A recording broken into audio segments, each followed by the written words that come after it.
Hello friends, today we are going to discuss about the impulse. So first of all, what is impulse? Impulse received during impact is defined as the product of average force and time for which force acts. That is basic definition of your impulse. To understand this concept, let's take an example. When a cricket ball is hit by a bat, a force of impact acts for a very short time of interval, acts for a very short or small time. Second, it is not a constant. It is varying with the time. What's the problem? What's the problem in it? It is not convenient to measure a varying force of impact. It is very difficult to measure a force in which it is varying with the time. So what happens? So measure the things. We suppose that average force acting during the impact is very small time. In that situation, it is found that the quantity Fa means force average into time is easy to measure, which is simply called as a impulse. So in short form, what it means, whenever there will be a force which is varying with the time, it is very difficult to measure. If we want to measure that things, we need to convert in terms of an average force.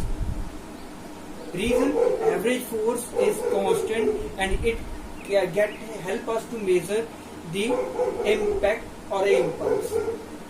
Now we will discuss to move toward the derivation of the impulse. Now we are moving toward the derivation of the impulse.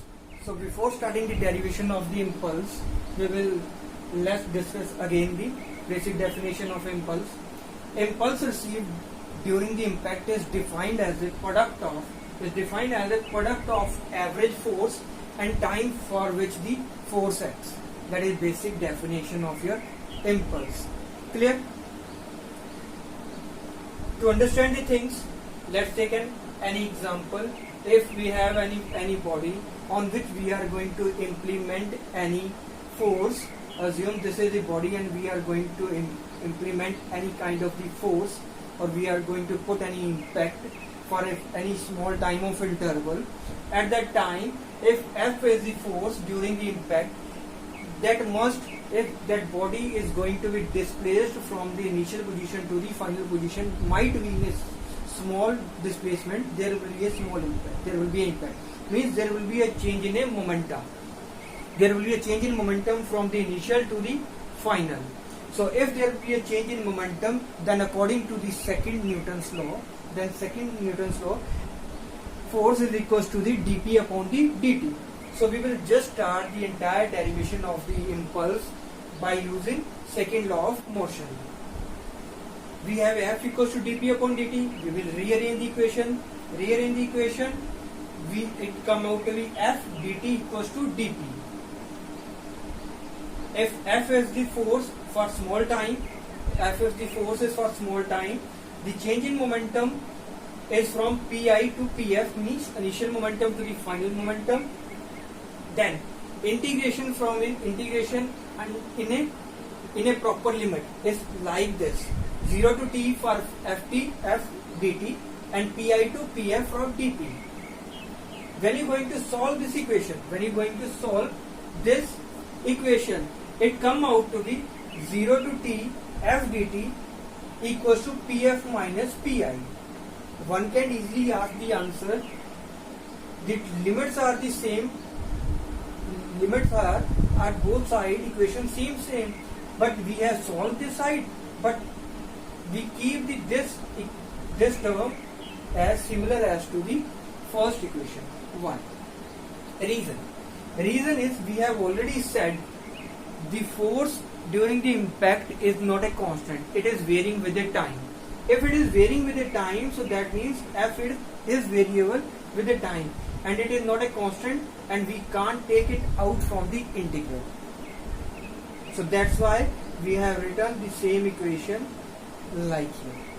It means it is very difficult to measure the varying force which is varying with the time. To solve this article, what we need to be consider the average force instead of a time varying force.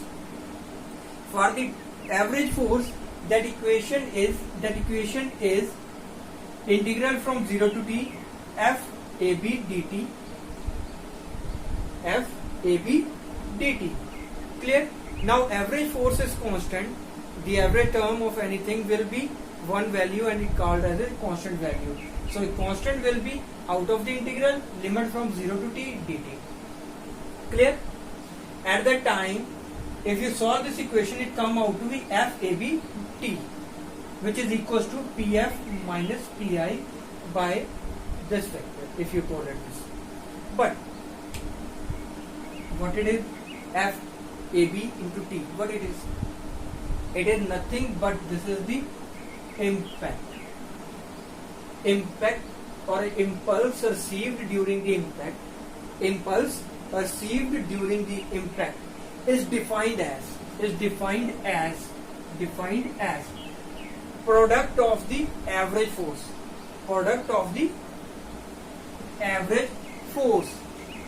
and time for which force acts. Means product between average force and time t for which force acts is called as a impulse. So that is the entire derivation regarding the impulse. If you like the video, hit on the subscribe button and like it. Thank you. Have a nice day.